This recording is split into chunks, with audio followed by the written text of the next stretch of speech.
just preliminarily, I want to say 4 things. Just want to name them. We can talk about them in the question period and so on about suicide. So the first thing I always emphasize is that people who die by suicide, at least the vast majority of them, they die against their will.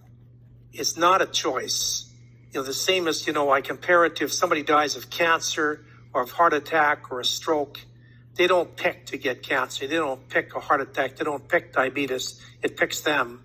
And they die against their will. It's the same as suicide. It seems from the outside a person's making a choice to end his or her life. But in fact, they're a victim of emotional cancer, an emotional stroke, an emotional heart attack, emotional diabetes, and they die against their will. Secondly, and this is to survivors, that it's very important that you don't try to second guess. There's always like, if I only had been there, if only I would have noticed the signs, if only we had acted, if only we had seen it, if only we had done that. That's a self-torture. There's no if only. Part of the anatomy of suicide is they're going to pick a time precisely when you're not there.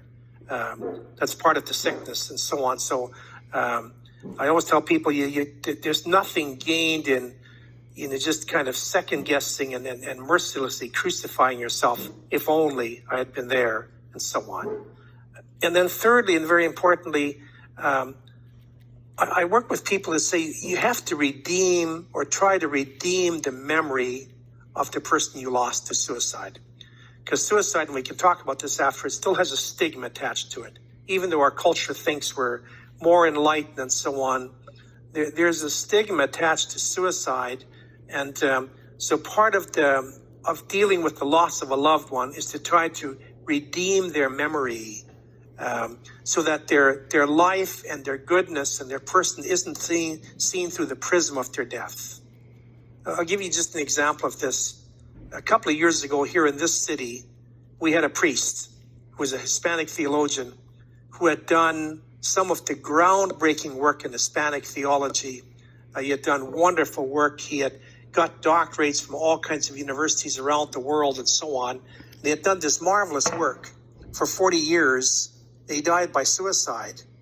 I went to his funeral, and I was distressed because, the whole thing was hushed, kind of like it wasn't really a celebration. It was kind of like a communal lament. And I thought, had this man died of a heart attack or of cancer or a stroke, we'd have been celebrating the marvelous work he did.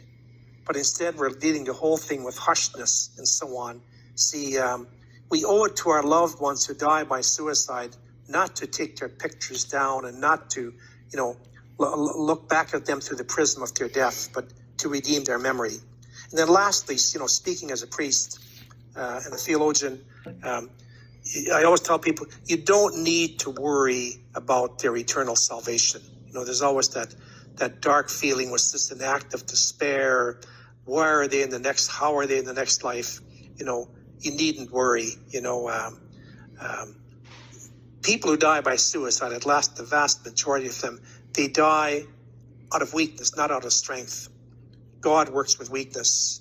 We need not worry at all about their eternal salvation.